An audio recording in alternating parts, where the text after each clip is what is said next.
All right, guys, welcome to the Peer Podcast. We have Austin today, owner of Harrison's Pest Control. Super excited to have him on.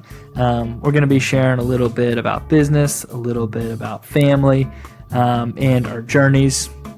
Goal is just to have a fun time, catching up a little bit, and hopefully a great conversation. So tune in. Again, this is Austin with Harrison's Pest Control, and thanks for being on the show. Thank you for having me. I appreciate it. It's I've been looking forward to it. I've never done a podcast before, so I'm excited to have this new experience, and thank you for the invitation. Absolutely, dude. I'm excited to have some fun.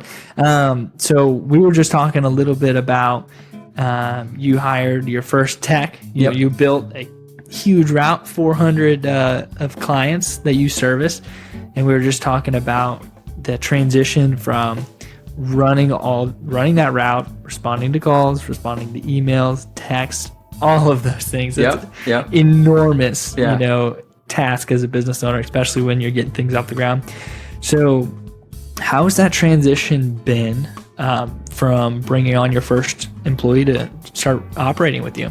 So as we were briefly saying prior to starting here was I've realized that again, the anxieties and stresses of business and life in general, you can't get them to go away. They only just change directions on you. So, I was thinking I was on this high, this peak of like, here I built up this decent sized route and now I can hand it down to someone else and this is going to be such a joy. And it has been, but, the stress just changes to now I'm, more in tune to payroll is expensive and so it's you watch your profits kind of go and it's so then you got to worry about, okay, what are different avenues or ways of revenue or different add-on services that we can provide in order to balance that out. And actually my technician Dave with his amount of experience that he has come up with a few add-on services already on his own of like, hey, this is what I've done in the past to kind of up the game a little bit. It's huge. Like right now locally, I don't know if anybody's mentioned it or if you've seen it in doing what you're doing, but there's a species of ant called big-headed ants. Okay. And a significant difference between big-headed ants and your normal like household ants like ghost ants and those types of ants is they create what's called super colonies. And what all that means is most of your household ants have one queen per colony, and big-headed ants can have like anywhere from like 6 to 8 or 10 queens per colony. So they're laying that times more, many eggs and they are very invasive and they behave similarly to like subterranean termites. They're not a wood destroying pest, but they create some in the fact that they're ground dwelling. But once they make it through, once they find that way into the home, they can be tough to get out. So, we've created some add-on services geared towards those guys and that type of thing, but it's been an absolute joy, to have someone to kind of share the load with. And, it's now we're kind of onto that next step of I'm trying to build up a second, another route and add on more techs and That's exciting. that the gentleman Dave, he's got management potential written all over him, so I'm excited for that too because he's definitely very ambitious and he's been a huge asset to the team. So it's been a joy. Cool. So where did you find Dave? Put out an ad. Okay. And good help is hard to find. Yes. Dude, nobody dinged that ad for a while. Right. I was like, hey Bob, we really sorry, Bob is my business partner, but right.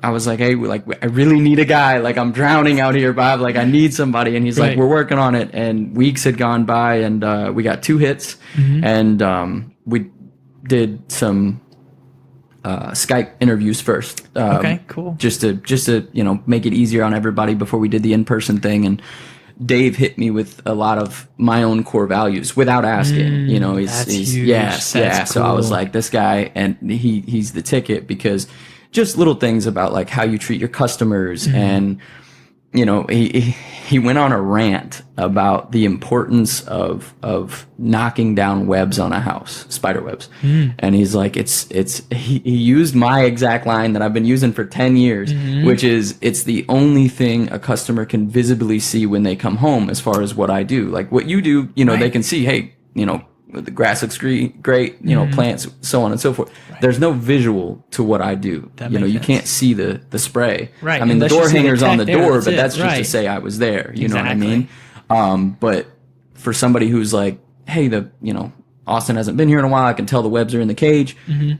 You can tell if I've been there, because that you will have no webs. That house will be clean and pristine as far as pest evidence. And he, in our video interview, was like, it is so important to do the webs. It's the only thing that your customer sees. And I was like, Bob, this is the guy. Our values match, our customer service match, and that has played forth. I've had him for just over 3 months now, and 100% our values align. And it's a huge, it was a blessing for sure. And again, after 2 hits and that's it on the ad, and that's who popped up. It was like it was meant to be almost. That's awesome. It's been huge. Yeah. That is super exciting. That's something that, delegating, especially for that first big leap, is huge. And, making sure it's the right person.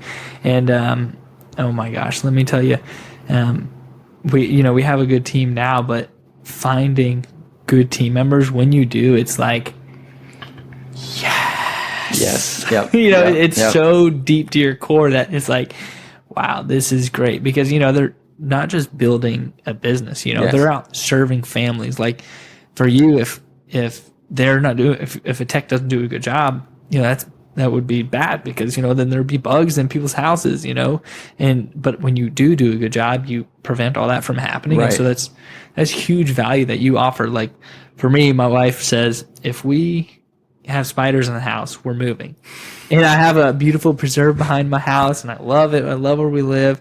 And it's like, oh my gosh, I better not have any spiders in my house. Right. You know what I mean? So it does sound silly, but that's how uncomfortable it can make people. I regularly make the joke that I say that's why my wife stays. It's one of the reasons my wife stays married to me, is because of what I do for a living. She has such a phobia of spiders. Right. She will burn a house down in a heartbeat. And if she sees one, like for example, she was adamant, to my daughter, she's like, you need to go clean your room. Yeah. And she didn't want to do it. My wife, you got to go clean your room. And so my daughter's in there cleaning, and she comes running out. And my wife was like, what? And she's like, there's one of those there's a palmetto bug. And my wife is like, she's afraid of those too. So she immediately was like, okay, you don't have to clean your room anymore. We can find something else for you to do. Until your dad gets home and can deal with that, you don't have to go in there. Like it was so funny, because it flipped so fast you have to go clean your room. And then it was like, you can shut that door and lock it if you want. You don't have to go back in. It was so funny. That is hilarious. So, transition a little bit from businessman. Congrats, by the way. That's huge. That's a huge first step. And the next levels of your business. So I'm excited for you. Before we switch, can I ask you one question? For sure. Because you mentioned delegation. Did you find it very hard to delegate in the beginning of I found it, there's a part of you that almost feels like, I don't know if they're going to do it on the level I would do it, or I don't know if they would do it, at the quality I would do it. And I found that to be challenging at first, of especially with your, VIP or your important customers of I don't know if I want to send him out there, because I don't know if they'll, he's not me. And in getting to know Dave better, I found it, now I find it very easy of I trust him wholeheartedly to go take care of my important people. But at first that was a rough transition for me. For sure. I'm actually really excited to answer that question. It was really a challenge, and I was really nervous about it. But the thing is that thought process of, man, they're not going to do it the same as me. That's true. Yes. And they're not going to. Right.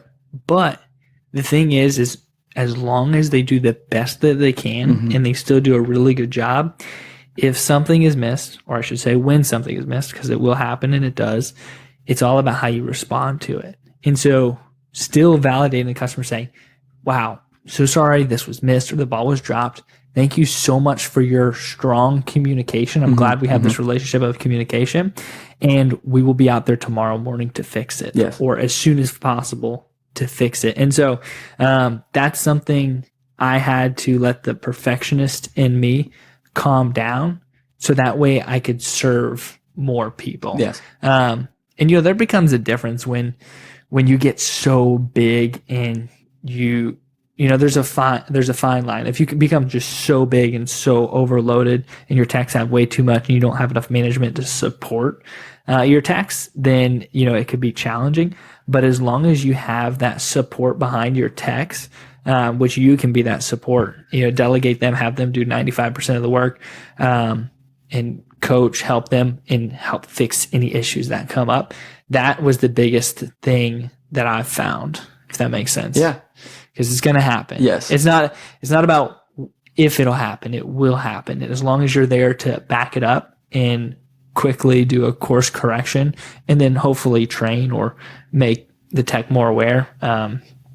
It was a challenging thing for me. So for me, what really helped is when for the first like 2 or 3 weeks of cutting him loose on his own, I'd look through his list of customers for the day and pick 2 or 3 that I know, like that I have had like conversations besides just like, okay, I do pest control for, some people who would give me honest feedback, and I'd call and be like, hey, did you get the chance to meet Dave at your house today? What'd you think? How'd you, and that brought me peace of mind, because most of the 97%, of the feedback was positive. Nice. Dave's a great guy, very personable, and that gave me peace of mind, and like, okay, I can and then Google reviews started to come in and name him by name, and I was like, all right, I can take a deep breath now. Yeah, that's a proud dad moment yes, right there. Yes. So that for me was very like that stress and anxiety of like, is he going to do it like I'm doing it? That following up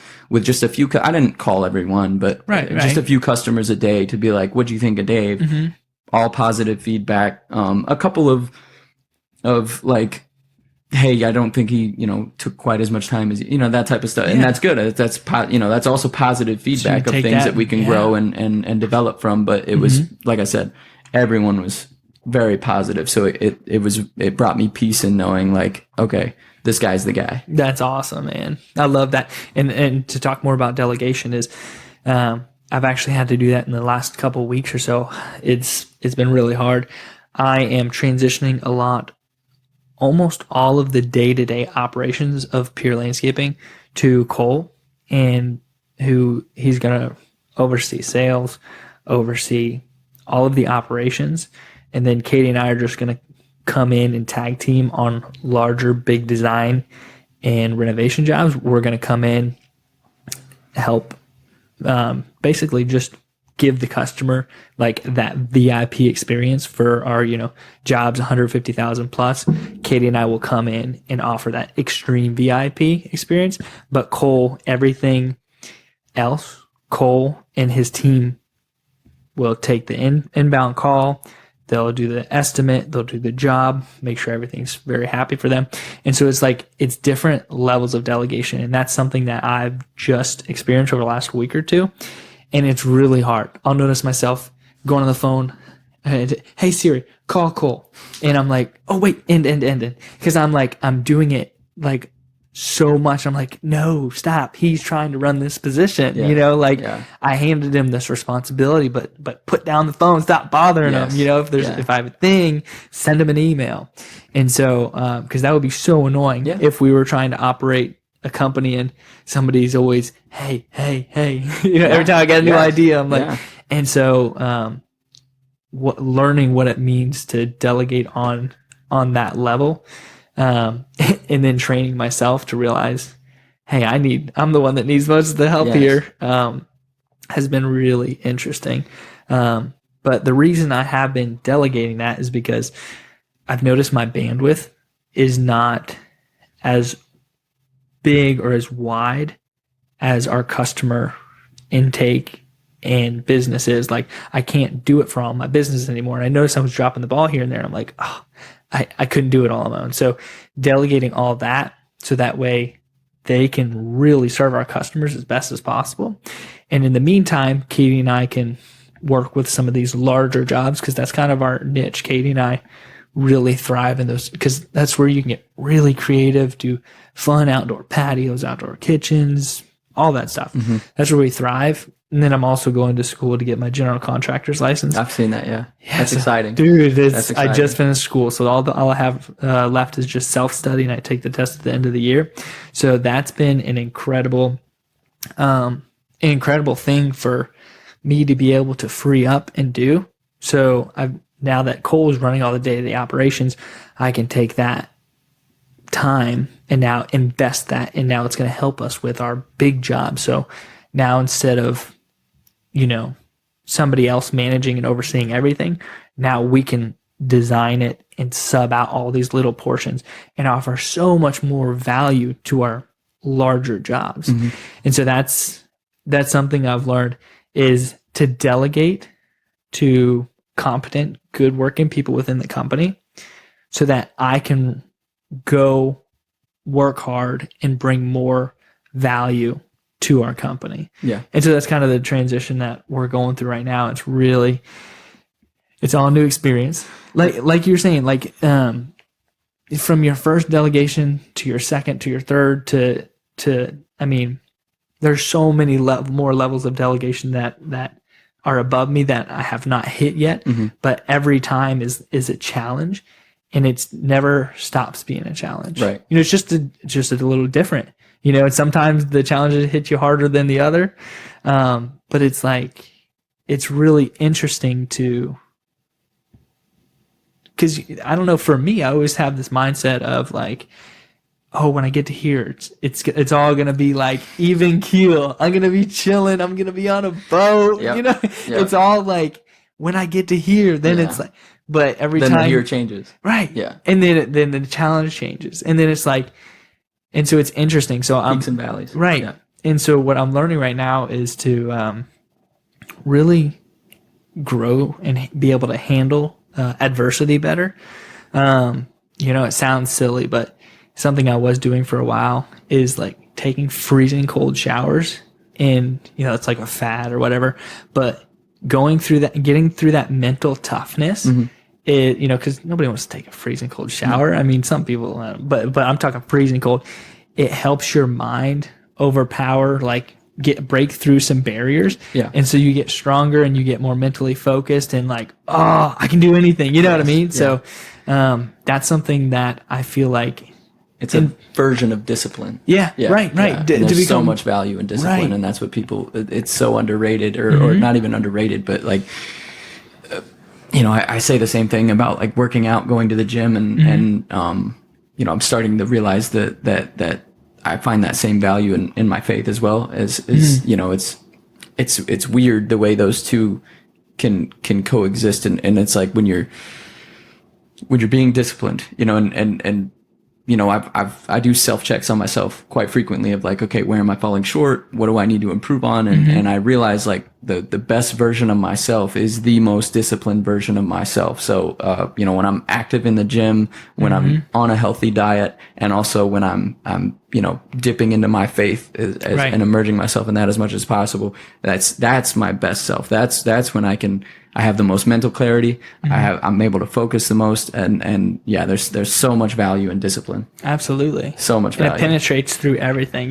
Just when you're disciplined and everything's going great in this category, is that just bleeds through. Yeah. It's just so much positivity, so much good stuff. And then to circle back to part of what you said too is when you're wanting to call your guy Cole, right. and the check in and hey, I have this idea and that idea. It's also there's value in making mistakes as well, because I've learned so many lessons from mistakes that I've made, and obviously you don't want to let them completely fail, but also you have to kind of allow people to make their own mistakes too, because they're again, there's value as long as your mindset is it's not a loss, it's a lesson. Right. You know what I'm saying? I like that. Yeah. That's cool. Yeah. So it's and then that's how I view, I say it all the time. I don't take L's, I learn lessons. It's just there. It's 100%. And, as much as you want to oversight and babysit, and it's but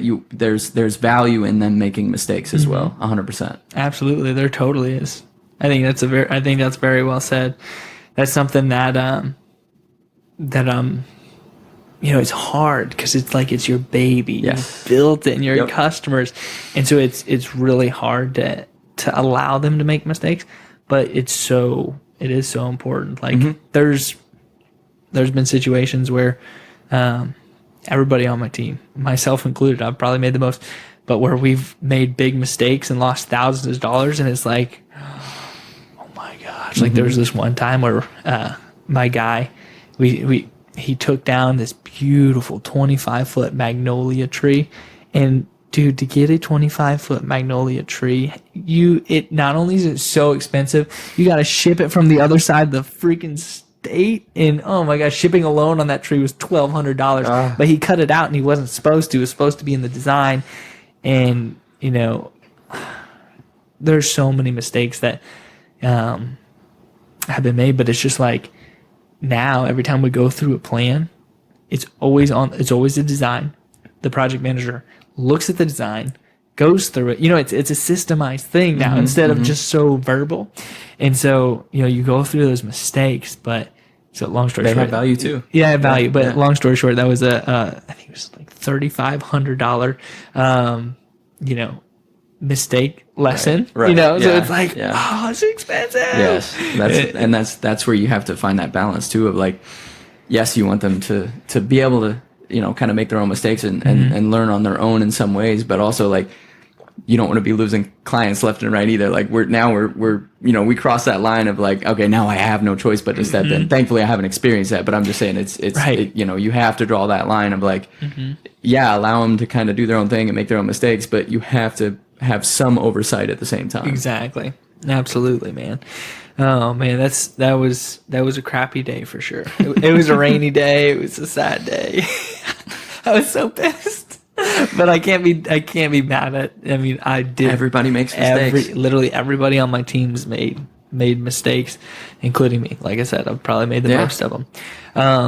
But that's fun part about growing and becoming better. It's learning. 100%. So I want to transition a little bit. So you are a business owner, also have yourself a family. Tell me about your family.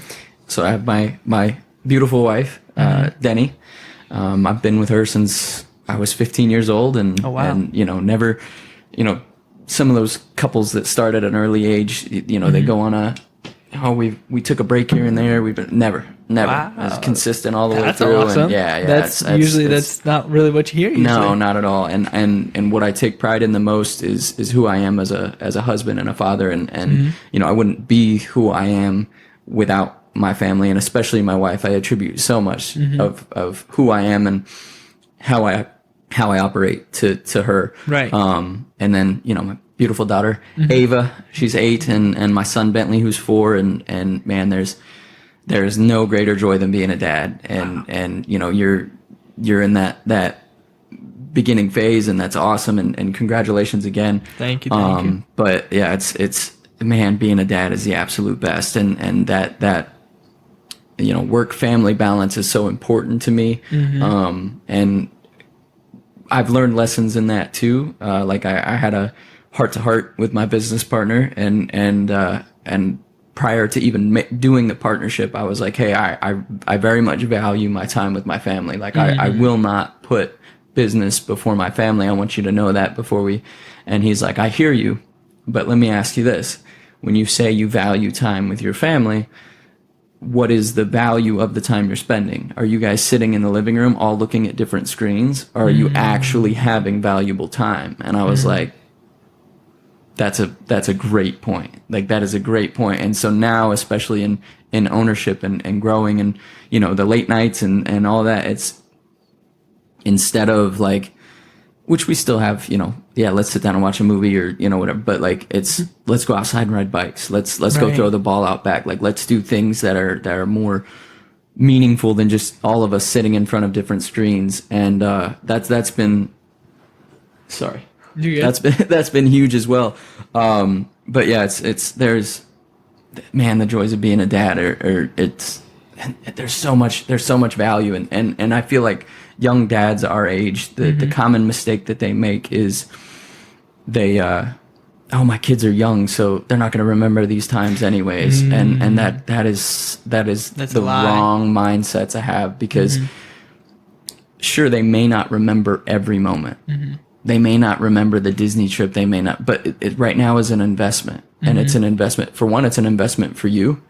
You know, like, these times are actually for me, because I don't want to be, 50, 60 years old and go, man, like, I miss when they were little and I missed out on so much. Like, I won't miss a ball game. I'm coaching the ball game. Yeah. You know what I mean? Like, I'm coaching that dang 100%. team. Yep. Yes. 100%. So it's, there's so much value in that. And then also the investment is I have conversations with my son and my daughter now that are, they're kid stuff, but there's a trust and in having those valuable conversations that lead up to when they're 15, 16, 17 years old.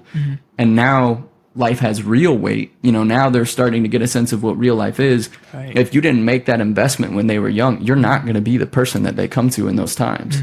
Right. And that's what I feel is one of the biggest mistakes that young fathers make, of like, oh, my kids do, now is grind time. I got to make this money. I got to, and they don't pour into, they're not at the ball games. They're not doing, and you'll regret it 100%. They'll regret it. So I totally, man, I'm not there.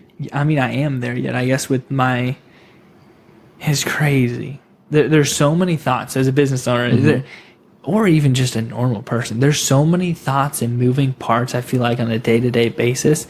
And there's so many distracting, like, as far as like Facebook or Instagram or any of these social media, it's like, there's so many people out there telling you, you should do this and you should do that and you should do this. And it's like, okay, what does scripture tell me? Because that's the only firm truth. 100%. You know what I mean? That's 100%. the only firm truth that you can stand on. And, it doesn't matter what we say or what anybody else on social media says, but like, that is what you stand on. But I mean, you have that. I feel like your values come from that. So yes, it's true.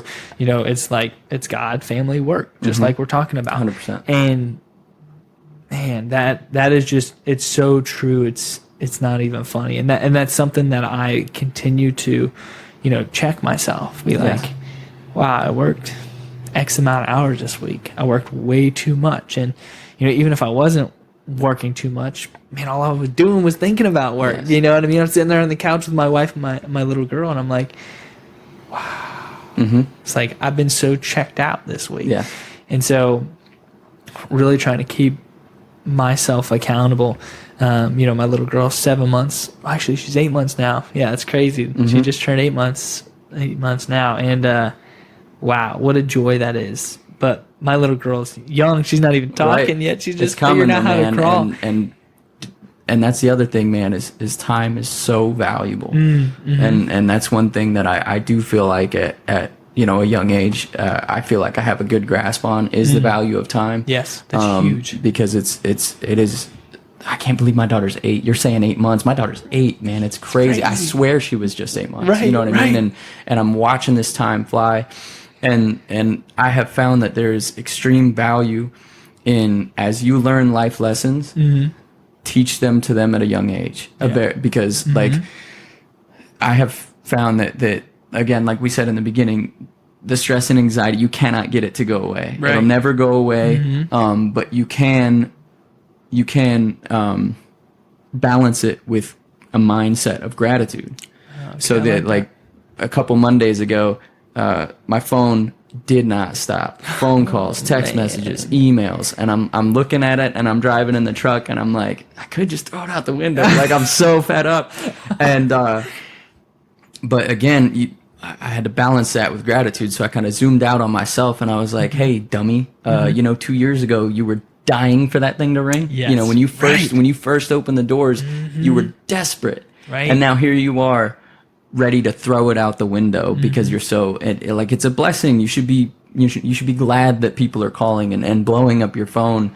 And I read somewhere that the things we pray about are the things that might also stress us out the most.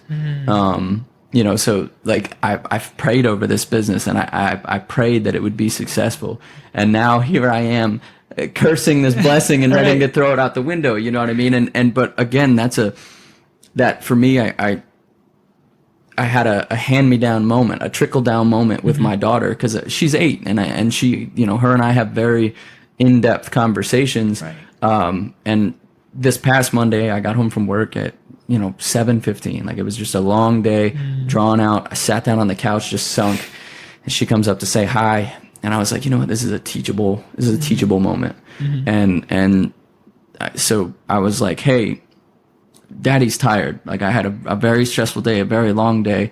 But I said, I'm okay though. And do you want to know why? And she's like, yeah, why? And I was like, I prayed so much today. Like, in every scenario that I got myself into, I was praying, and I said, and I taught her that lesson as well, that you can balance stress with gratefulness.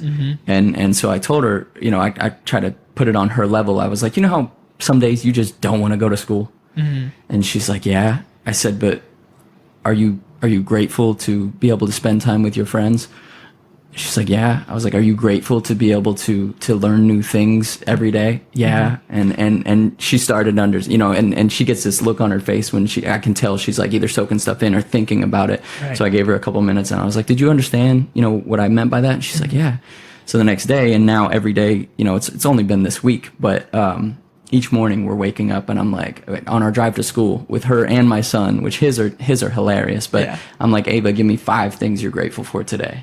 And she names her list, and then Bentley goes off on his, and like I said, his are very silly. Like, I'm grateful I get to ride my bike today, and little things like that. Right. But it's I'm learning this in my 30s, but I'm teaching it to them, her at 8 and him at 4. Right. So now I look forward to the things they're going to be discovering in their 30s are going to be beyond me. They're going to be, they're going to be way ahead of where I was at 30. And that's my hope anyways, obviously. But, I see the value in, and again, time, it's going to be here and gone before we know it. But I'm trying to these things as I learn them, I believe there's value in handing that down as well at a young age. Right. Absolutely. That is so cool, man. Dude, that you like have blows so much, my mind, you have because so I'm much like, to look forward to. I haven't even gotten a tidbit of any of that, like getting to experience any of that yet. Now, right now, she'll just look at me and she'll smile with one lower, she'll put her big smile on with one little tooth down there. It's like, it's just so sweet. But on those days, man, where you're just dog tired, you're just dead, and those are the days where, even at the age she is now, you got to lay on the floor and just be present with her, because that is the time you will get the most value out of that time. You will cherish every moment, because I have days where, again, like, I just want to sink into the couch and relax. Like, there was, like I said, that Monday, I just wanted to sink. And then Bentley comes up, Daddy, can we go up front so I can ride my bike? Right. And at first it's like, no. But those are the times where I'm like, no, now you need to. If I feel like, man, I'd rather not, I'm like, nope, this is the time I need to go do that, because this is the time I will value that the most, and I will get the most out of it too, because it's such a mental reset too, of just like, set everything else aside and just be present with your kids and your wife, and it's so valuable, and it's a recharge that like no other. Like, you wake up the next day and you feel like fired revamped. Up. Like you got that break, that mental break. Man, that is so cool. So tell me about like something I don't know why, dude, but I do this in my head. Every week I come to my wife with a new idea of like structure, because my position's always changing as far as like what I'm doing from like week to week. And something that I am always telling my wife, I'm like, hey babe, you know what I can do? I can do the Costa Rican lifestyle. What they do is, Costa Rican. So what they do, they wake up at around 6 a.m. when the sun rises. They grab their surfboard and they go surf on the beach with their friends and family from like 6:30 to like 8:30, and then they go to work at 9, and then they work from 9 to 3, and after 3 they start cooking, having fun, cooking with their friends and family, and then they'll eat all dinner together, and then they'll go out to the beach and watch the sunset. And that's on Monday. On Monday. So like, that's what, because I went there once, it was like for 5 days, and it was super, super cool. But it was just amazing to see their culture, and also not to mention how when I was there, I felt like America was just a rat race because there's ads everywhere. There's ads everywhere here. And over there, it was like, I don't know what it was, but everything, it was like, zoom. Yes. It was tuned out. It was really because cool. they a lot of other cultures like value time. Like they have a, it's not just about the grind and success and money and America is it's so high paced. It's so and it's everything shoved down your throat and you experience something like that. And also I find that too, that like they seem to value relationships more too. 100%. And especially with their elderly, like they have such a vast respect for respect.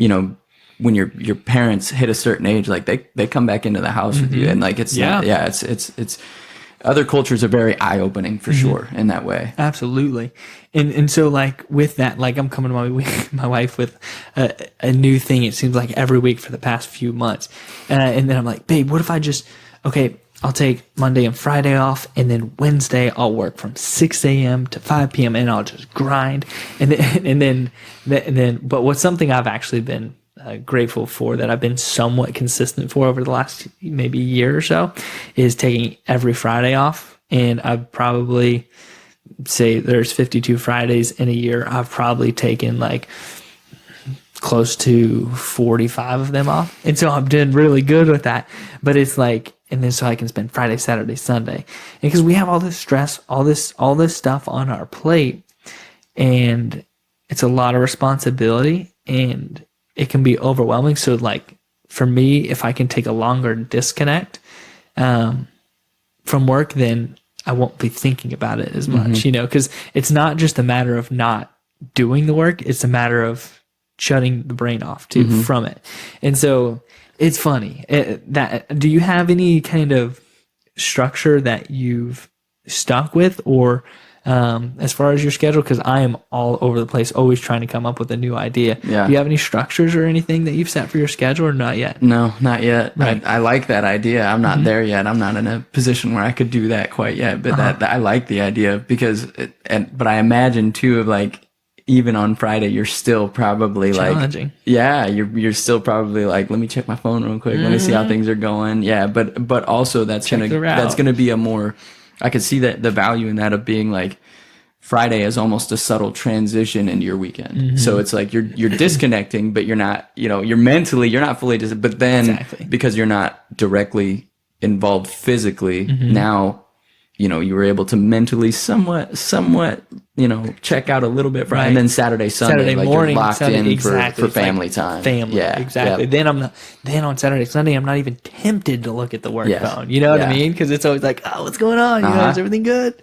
That's your Friday then. Yeah. Friday is all this temptation that I finally get rid of it. So that's something that I've really put a lot of effort into, and it's funny. It's like it's the same thing with any challenges that I feel like we're facing and we're learning, is that they never get easier; they just get different. And so it's been a challenge to come up with like a concrete set schedule, but and who knows, I may never ever have it figured out. And I think something that I'm realizing now as I'm talking is there's seasons. So like there's seasons to life, seasons to faith, seasons to business, where sometimes things are high, sometimes things are really low.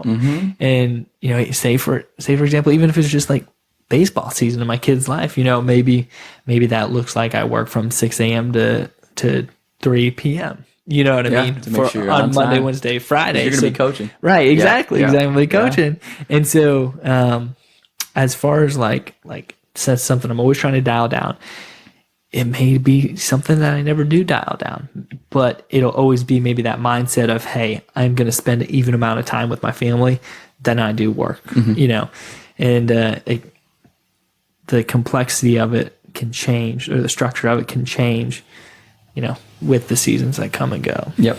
And there's value too in just making sure like when it is family time, like to really try to check into that mindset too. Like I find myself sometimes I'm like, it's family time, but I'm scatterbrained, you know what I mean? And dinner time is very valuable to me because we sit down as a family at the table, and I always try to do, phone away or phone face down at least, and don't pick it up, because that's the time where I get to check in with my kids. And again, I talk very in depth with my kids, cause I find it, I cherish it. And so it's, what is the best part? What was the best part of your day? What was the worst part of your day? Because, every day has bad moments, and I try to make sure they understand that too, of like, it's not all cupcakes and rainbows. Not all rainbows. Yeah. Exactly. So I want to know, like, what was the worst part of your day too? Like what got you down? And I always tell my kids too, there's no such thing as bad days, only bad moments, and you can't get stuck in them. Wow. And there's a lot of value Say in that too. Again. There's no such thing as bad days, only bad moments, and I encourage them not to get stuck in them, because I started to realize with my daughter that she would get stuck in bad moments. Yeah. Arguing at home, or and she'd be like, she would, there's been a couple of nights where she's like gone to bed sad, and she's like, I'm sorry, tomorrow will hopefully be a better day. And that's when I started to come up with that, of like, and that's not mine, I didn't come up with that, but but that's when I started to instill that in her, and like, hey, you had a few bad moments, right? And then again, balancing that with gratitude of like, well, what about when we went to the park? That was that a bad moment? Right. Well, no. Well, what about, and I just start going over the list, and I'm like, do you see how the good stuff was here? And you had a couple, three or four bad moments. Right. We got in an argument. It's okay. And there's so, it's dude, being a dad, I could talk about being a dad for days, man. It's what I pride myself on the most is who I am as a husband and as a father.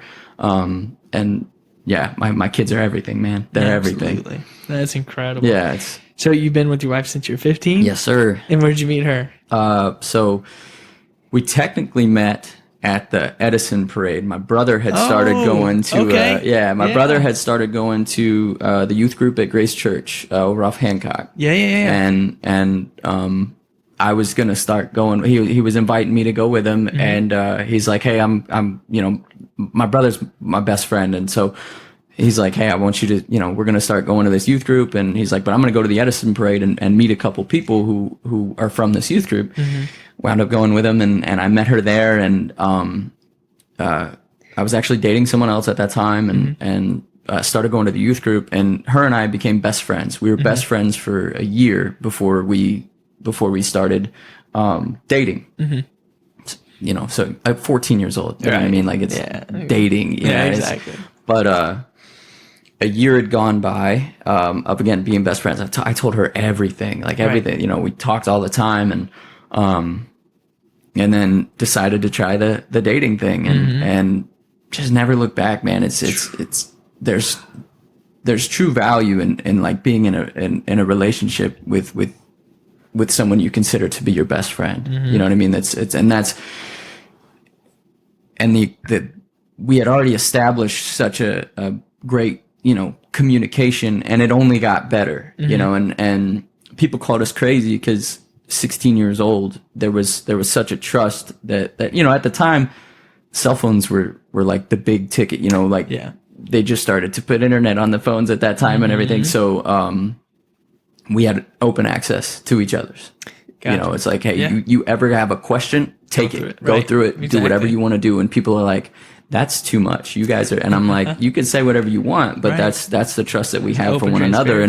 And that has been the key to our success in marriage, of like, we don't get into like big full on argument blowouts, because if you communicate the small things, they don't become big things. Right. And there's that is our communication. That's how we operate. And actually, again, not to circle back to the dad thing, but my daughter, she's such a deep thinker, man. And she hit me with a question of she asked me about my parents, and she goes, "Why aren't they together anymore?" And I was like, "Oh boy, how do I answer this?" And that's not easy. And I was like, "Well," I said, you know how you and I argue sometimes, or you and mommy argue sometimes? And she's like, yeah. And I said, have you ever been so mad that you want to leave and never talk to us again? She's like, no. And I was like, do you want to know why? She's like, why? I said, because we talk about things, our communication, you know, and that's how mommy and daddy are. We communicate everything, even when it's uncomfortable, even when we're mad at each other, we still communicate that. And I told her, I said, you know, my mom and dad, they didn't do that very well. They didn't, when they didn't communicate well enough when they were upset or mad at each other, and it just built up to the point where they just didn't want to be around each other anymore. Right. And I told her, I was like, you know, one day you'll have a boyfriend, you know, and communication's really easy in the beginning because you're just talking about fun stuff, you know, what's your favorite color, what's your favorite thing to eat, you know, that's it. But then once you start to realize, you know, what upsets one another, and then that's where communication gets hard, and that's where you have to, you know, the way you and I communicate right now, you have to learn to communicate like that with them. And it was a very interesting conversation with an 8-year-old, but with an again, 8-year-old, right. But again, I think it's important to have conversations like that with your kids at a young age, because people think they don't understand, and they have a kid's understanding of it. But again, I see it as an investment, you know, as she will find, and we'll continue to have those conversations. And with that, I just think that by that, you know, these things that I'm figuring out in my late 20s and early 30s, if I can teach them this, you know, the proper communication, the value of proper communication, and also that, again, people have bad moments. We have bad moments, you know, in your day, you know, it's, and all of these different things, I feel are gonna create such strong minds that by the time they're my age, man, they're gonna be unstoppable. That's what I think, and that's what I'm you know, aiming towards for them. Right. And that is awesome. Yeah. I love that, dude. What a conversation to navigate with the 8-year-old. Yeah. That's crazy. Yeah. I haven't articulated that before. Even thought about that with my daughter yet. She asked me that question ever, so that's a good response. Yeah, again, I don't know if it was the right answer, but it felt like the right answer at the time, because and you know, because there's you know, good communication is it's such an important thing, and that's my daughter is so strong-willed, and my wife and my daughter have very similar personalities, so they tend to butt heads. Yeah. But like, my daughter is a why child. Everything is, hey, go clean your room. Why? And then it's, can I have some ice cream? No. Why? You know, and I try to tell her, like, it's not what you say, it's how you say it. My mom says that all the time. Yeah. As we were teenagers growing up, she says that all the time. Then we finally started to understand it maybe after the 200th time she said it. Yeah, because it's a hard lesson to learn. But, right. And I catch her with it now too, because originally, you know, like the ice cream, but why? And you know, when you respond with such a, because it comes across as a very rude why. And so I had to ask her, I was like, Ava, what sounds better? When mommy says, no, you can't have ice cream. Why? Or, mommy, can you explain why I can't have that ice cream?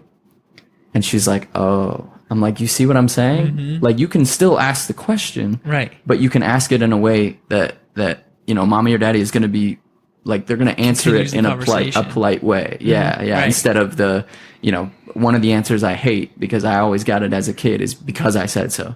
Like, I don't use it. Shut down, right? I don't use it because I hated it so much as a kid. And I don't, like, my wife uses it every now and then, and I don't judge anybody who does. Like, it's, you get to a point, and again, especially when they hit you with the, that very, like, rude why, you know, it's, you sometimes can't help yourself, but I always try to give an explanation of, you know, why can't I have the ice cream?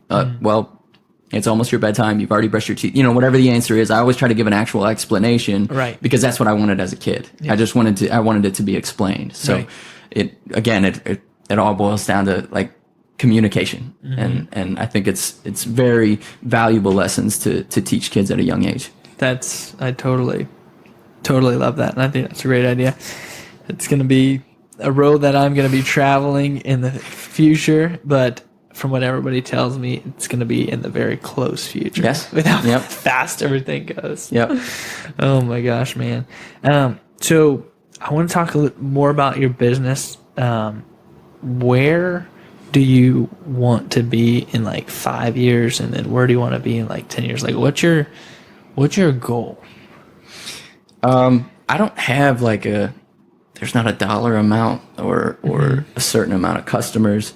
I just, one of my little like phrases or whatever is, if you're tired of Pest, call the Best. And that's kind of the goal. You know what I mean? Is I just born and raised here, and I, the last name's in the company. Like I take a lot of pride in the quality and the integrity in which I operate.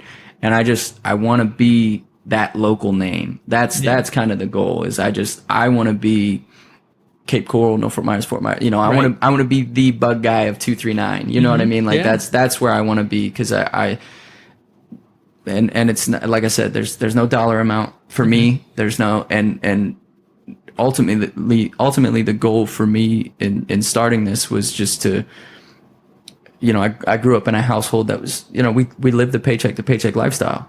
And for me, I want the peace of mind of not having to do that. And I want to provide my kids things that my parents, and this is not a dig on my parents at all, but there's just things that, I mean, they had 6 kids, so there's things that you can't provide at that point, but I always, I want to be able to provide for them things that I didn't have as a child, and I feel like, I've been working since 15, 16 years old, and steady, working hard, and I believe that adult life is rough, man. It's not fun. It's a hard time.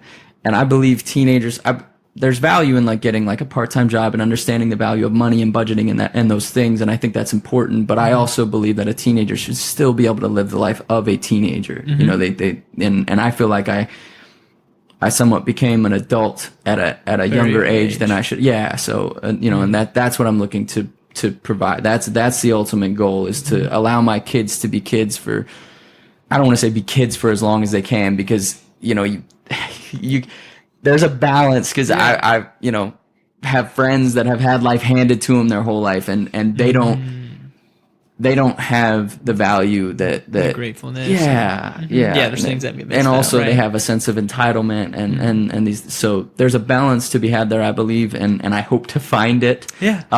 But that is the ultimate goal for me. Is again, everything for me. It goes back to family. Like I want to provide a lifestyle that's not what I had growing up. And again, I'm not trying to devalue. I cherish, my childhood, and if I wasn't raised the way I was raised, I wouldn't be who I am today. So, I have to accredit it to that as well. But yeah, that's kind of the goal for me. I love that. So tell me, you had 6 siblings? So 5. 5. I'm the second oldest of 6. Wow. So yeah, there's 4 boys, 2 girls. That's crazy. Yeah. So what did that household look like growing up? Because for my wife, I'm like, I think realistically we would be able to parent 3 kids without falling out, but I want to do like 10. Yeah. It's, what is it like with having 6 kids in a house? It's crazy, man. But right. It's interesting too, because there's at least, except for the last 2, there's only 18 months between the last 2, but there's at least 2 to 3 years between each of us. So my brother, wow. Okay. my brother's going on 33 years. He's 33. He's 3 years ahead of me. And our youngest brother is 17, so it's a vast gap. Spread, yeah. So it's like, relationally, we're not quite as connected as you'd think siblings would be, but also we're at very different stages of life. He's getting through his teenage years, and I've got 2 kids. You know what I mean? Like we're just at different stages. So, but growing up, when we were all, still kids and living in the house, it was chaos, but I thrived in that chaos. I've always been one to like I had a good relationship on different levels with each one of my siblings, whereas, you know, some of them would butt heads with one another. I was always like the middleman to kind of stay connected with everybody in a sense. And I also grew up homeschooled. That's awesome. That's a goal for me. So I've got, you know, mixed opinions on that. Yeah. You know, because my dad was running a landscaping company of his own. Wild. But then he had a lot of contracts for cellular towers. But then 2008, you know, happened, and the lawn company went under, and he wound up having to find you know, whatever job he could. Right. And then with that, my mom also had to go to work at that time, and it kind of became a thing of, well, I'm laying out your schoolwork on the table. Just have it done by the time I get home. Right. And my brother, very task oriented, very diligent of like, okay, I got to get this done before I can do anything else. I was a little bit more of a free spirit of like, right. I was like, I can wait. I'm going outside. You know what I mean? Like it's, and so it, you know, when it comes to homeschooling, you gotta be committed. You know what I mean? Like, and again, I do not big thing condemn my parents for that in any way. They did what they had to do to put, you know, to provide and totally understand. But I just wasn't the kid that could sit there on my own, and I just didn't have the attention span to do it. I would not have thrived in that environment. Not at all. That would have been hard for me. I'm not a books guy anyways. Right, I'm a hands-on learner. Same. And so, you know, I see the value in homeschooling, but you gotta be committed. And it's a big commitment. My sister-in-law does it, and she's got 3, and she's actually, I don't know what she's waiting on, but she's got a 4th one that should have been popped out the other day, but it should be happening any day.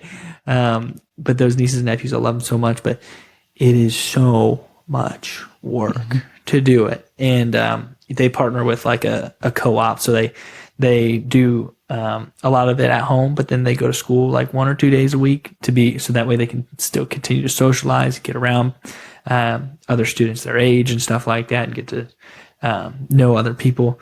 It's really cool how she does it, but it is like a full-time job. Like, it's no joke, man. And it's definitely an incredible task to take on. But I think, man, if I can get everything delegated, not everything, but if I can get the majority of stuff delegated so I can be more present, I'm like, man, if I can eat up an extra few hours a day, I'm like, I would love that, you know? Yeah. And that's how I am too. Like, I did horrible in school. Like, I mean, I should say that differently. So school was really hard for me. There were some years where I was more engaged than others, but I had to work 3 times as hard as everybody else because I can't sit there, dude. I can't sit for a certain period of time and just listen to somebody teach me in a way that I'm not comprehending. You know, like, I am hands-on. Give me the fruit to count in my hand. I'll juggle them as I count, but I'll do it, you know? And so I want to be able to, like, my mom is a teacher, and so she knows a ton about teaching. And that's actually my dream job. If money wasn't a thing, I would want to be a teacher for students, because I know how much impact you can have on so many kids' lives. But that's a little side story. But every kid learns different. So my kid's not going to learn the same as me, but I want to learn how they learn. And my mom can teach me how to do those tests and figure that out. And man, what a cool opportunity that would be. Even if I'm not doing it every day, like maybe Katie runs it, and I get to be a teacher for 1 day a week. I'm like, man, that would be so cool, man. The other side of homeschooling that's so important, because is those co-ops, like you were talking about, are super important, because commonly, like, homeschool kids have no social skills, none, and so you got to make sure that they're doing something socially and getting around other kids and interacting, because me and my brother, again, through, you know, youth groups and other things, like, our social skills were in that, but there was a family that lived next door to us that didn't do as much of that, and you know, and I've known a handful, like a bunch of homeschool kids. Like I worked for Publix as a teen, and there was a couple kids there too, and they just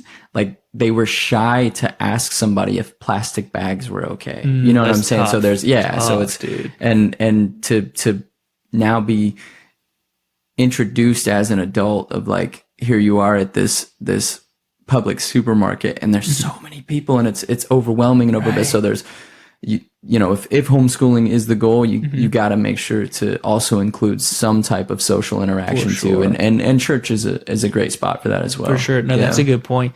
A couple other things that I have an idea for is I want to really be heavily involved in our family. So Lindsay and Cole, they have 3 kids, almost a 4th, which I'm really excited about. So they have those cousins, and then they have 6 other cousins that are all in the same age, but they're all just maybe a few years older than McKinley. And so I'm like, I'm so excited and it's like that cheaper by the dozen, but they're not all by the same family. Yes. There's a whole bunch of kids that we have in our family that we're all starting to have kids. And it's like, dude, how cool would that be if we got to grow up and we had all those friends and cousins, you know what I mean? Yep. And you know, and they're not just friends, but they're family, and we can all learn from each other. And so like, that's something that gives me comfort and excitement that they'll be able to be around them. But no, I appreciate that encouragement. That's going to be super important. Get your daughter around those cousins as much as you can, because we have a circle of cousins too, for you know, my nieces and nephews, and actually my sister-in-law is who watched my kids for the majority of coming up. Like Bentley just started going to VPK, and that's his first time in an actual preschool. He was with my sister-in-law. She wound up getting a full-time job, so then she started going to my aunt's. But all of the cousins have kind of been, you know, together this whole time, and they're each other's best friends, and they are each other's best friends. But also there's my son's speech is incredible for 4 years old, and I attribute it mostly to, I mean, we never do the baby talk thing. Like we always talk like, you talk like because real. I you know, and now my, like, they watch these shows, and then I find them, and I'm like, no, we're not doing that. We don't do baby talk. Right. But I attribute most of his speech ability to just being around his older cousins. That's cool. And, you know, they have all got at least, you know, 3 or 4 years on him. And so, except for his buddy, that my one nephew is he's only a month apart from Bentley, and those two are inseparable. They're best buds. Awesome. So, and actually they're in the same preschool class too. Oh, that's awesome. killer. So, they're going to be best buds. Yeah. So, and, you know, that's not to change the subject, but speaking of him going into preschool, so my daughter's a social butterfly, right? She'll talk, everybody's her best friend. We were in Chipotle on Sunday after church, and there's these two girls, probably close to her age, and they were being very standoffish of my daughter, and my daughter will force her, like, she'll force you to be her friend. Like, what's your name? What's your favorite color? Right. And she just inches closer and closer and closer until she's sitting at the same table with you.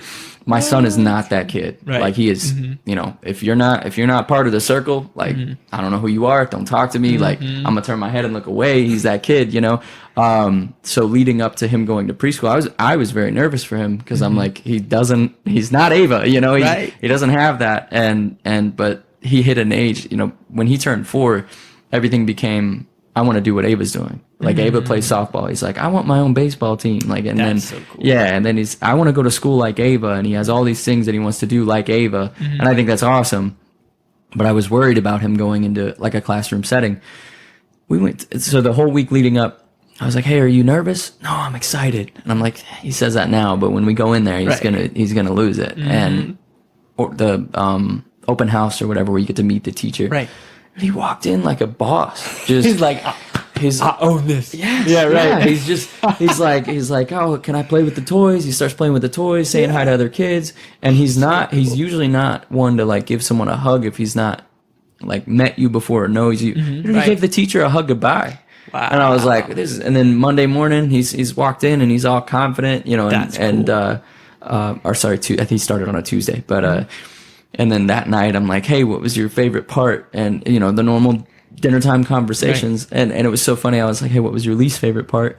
And he's like, well, when mommy picked me up, I was going to play with the blocks, but I didn't get to because she picked me up. And I was like, dude, if that was the worst part, like he just had such a confidence. And it was so funny too, because he's like, don't worry. He's like, tomorrow I'm going to play with the blocks. And walked in the next day, not a hi to the teacher, nothing, just goes, can I go play with the blocks? I was just like, it's so funny, man. It's so it's determined. Yep, I love it. Yep, but it's so exciting. Get your daughter around those cousins as much as you can, man, because she will benefit from it as far as, you know, learning and being advanced for her age. She's when they're around older kids, man, they learn a lot. Dude, that's the same thing as like when I was around my brother, and you know, we have cousins, but you know, not a ton that live locally or close by. But we had, you know, the neighborhood crew, all the kids, and they'd be up riding their bikes, and I'm over there kind of running, you know, just let my little kid run before I could ride a bike, and they're all riding bikes and everything. And so I remember this. I wanted to ride a bike so bad. I was too young to be riding a bike, but one of the neighbors left his bike on the ground while they were all playing, doing something. And I got on the bike and I just started running, and I hopped on it, and I've never ridden a bike before. And I just started going, and they're like, Bailey stole the bike. Oh my God, he's riding it. And I rode it for a little bit and I fell over. Yeah. But it was just like, I would have never done that. You know what I mean? The opportunity was there. I saw everybody else that doing desire it. to be like them. Yep. Yeah. And so like, and it's all about, you know what, like even just us having this conversation, it's all about who you surround yourself with, who you talk to, and the people that you come in contact with rub off on you a ton. It doesn't matter how good they are, how bad they are, how much you want them to rub off or don't want them to rub off on you. It is a guaranteed fact they will rub off on you. Absolutely. And so, for the better or for the worse. Exactly. Yep. And so, you know, that makes sense why my parents always said, hang around good kids, you know. Don't, screw those jokers. Don't be around them. Yeah, but you can learn lessons from them too. Right. That's true. Can. I did. You can. I had to the hard way, unfortunately. Yeah. But yeah, man, it's really cool. Yeah. I forgot where we were going with that, but that was good. That was good. We were on the subject of just, you know, the being around cousins. And being around cousins for sure. And so that I'm super excited for that. But now that we got 8 months old, I'm like, I want to pop them out, man. I want to have a whole little ecosystem of them. Yeah. and my kids are, you know, just over 3 years apart. And my wife was actually content at just one. And for a while I thought that too. Of like I could do it, but I really wanted one more at least. Right. You know, just it's a forever friend if that relationship is, you know, bonded correctly. You know what I mean? Like I've seen siblings fall apart too. So, but True. The way I kind of, not to like be a downer, but the way I convinced her to have number two is she lost both of her parents at young ages in their 50s, and within a few years of one another. Wow. And I watched the way that her and her siblings were there for each other. And me as her husband, like I'm there for her too, obviously, but also those aren't my parents. So I'm not, of course I loved them, you know, and I was very, very close with her dad, but it's not my dad. Right. And they're the only ones who feel exactly what you feel right now. And so I asked her, I was like, could you imagine having gone through that by yourself? Damn. And lo and behold, we had Bentley, you know what I mean? There's the next one. Yeah. And again, it was like, it was a little bit dark, but also like but it's real. Yeah. It's very real. Very real. Wow. So it's pretty incredible. Yeah. That's a cool part of your story. I appreciate you sharing that. Yeah, of course. Yeah. That is super real.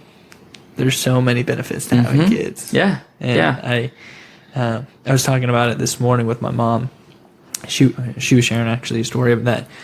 One of her friends that she works with was like, you know, I don't know how you do it, Robin. You know, you got these two crazy boys, you know, they seem great, but, you know, they're crazy. They're a lot to handle. And my mom's like, look, I think her name was Linda or something.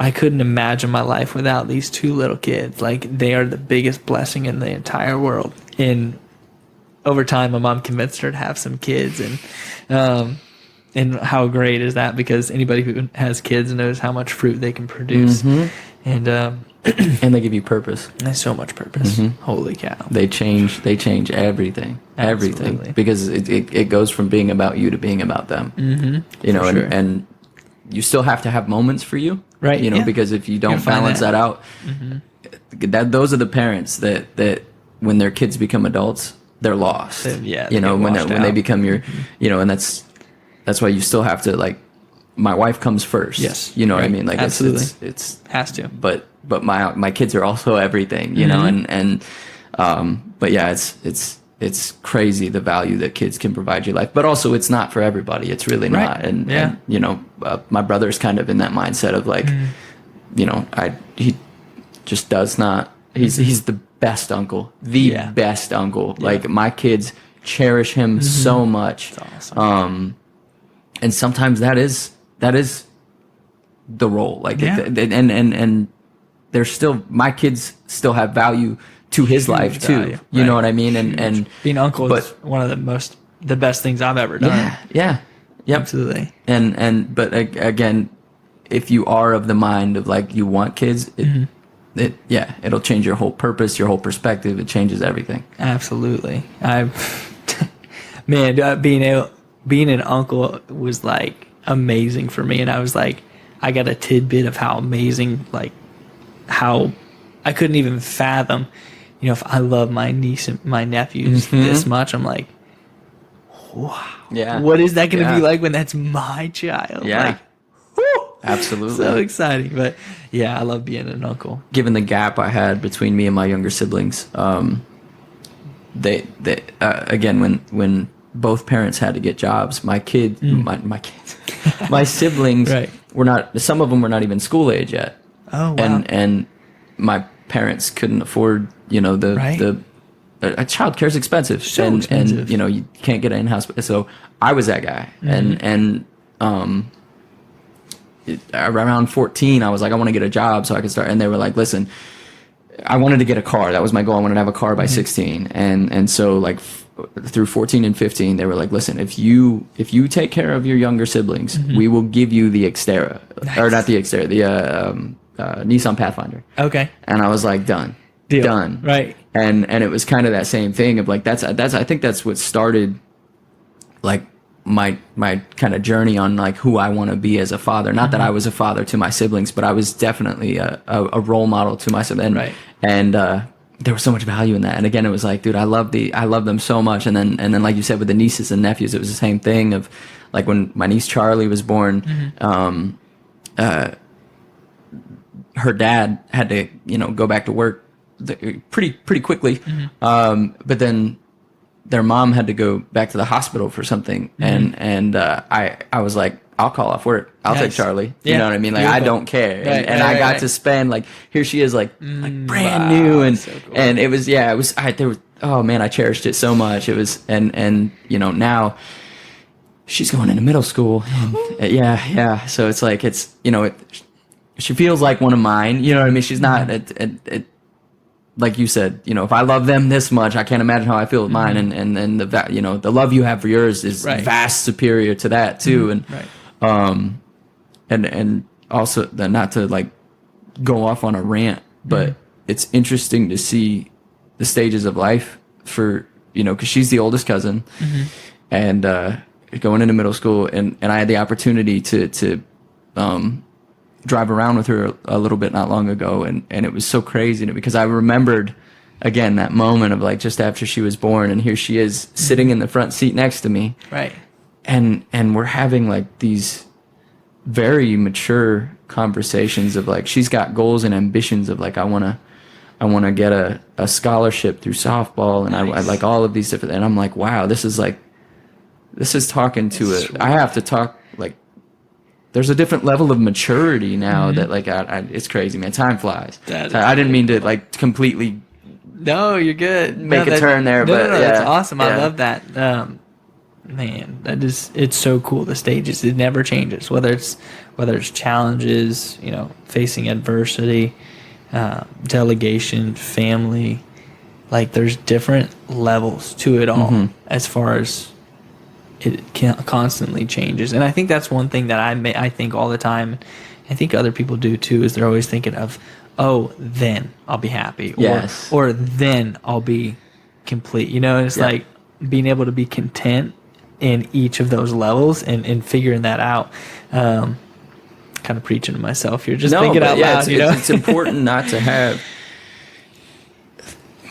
You can't have a finish line, right? You know what I mean? Like it's. I feel like if you have one, then what's the point after that? Right. You know what I mean? It's my goal, and it's always been my goal in who I am as a husband and a father. Of I just want to wake up tomorrow and be better than I was yesterday. And I'm starting to implement that in other parts of my life too. Like I've had to strongly implement that in my business as well. Of like I got to wake up tomorrow and be better than I was yesterday. Right. And sometimes you don't. Right. There are days where it's just you're like, today I just scrape by, right. And that's it's, and again, no L's, only lessons, but yeah, that's what I like when it comes to, my faith and I'm always trying to either like self-help or development or just like growing and expanding on just learning. Like I have such a strong desire to learn and not in a sense of like, schooling, but just life, like I said, proper communication and all of these things and how to deal with and manage anxiety, depression, and these different things. And I just feel like if there's a day that I wake up and I'm like, I think I got it all figured out, it's a dangerous. Then there's no finish line for me. You know what I mean? I just want to wake up tomorrow and try to do better than I did yesterday. Absolutely every day. I think that's a great mindset to be at. Well, cool, man. Thank you for being on the show today. I feel like it was a great conversation. That was a lot of fun. I enjoyed it a lot. Thank you for having me. Love to do it again sometime. This was cool. I've never done one, and for it's sure. Well, you crushed it, dude. You're like podcast pro. Thank Love you. it. Thanks, man. Appreciate it. No, thank you. I appreciate it. Thanks for listening in. You can find us anywhere you listen to podcasts.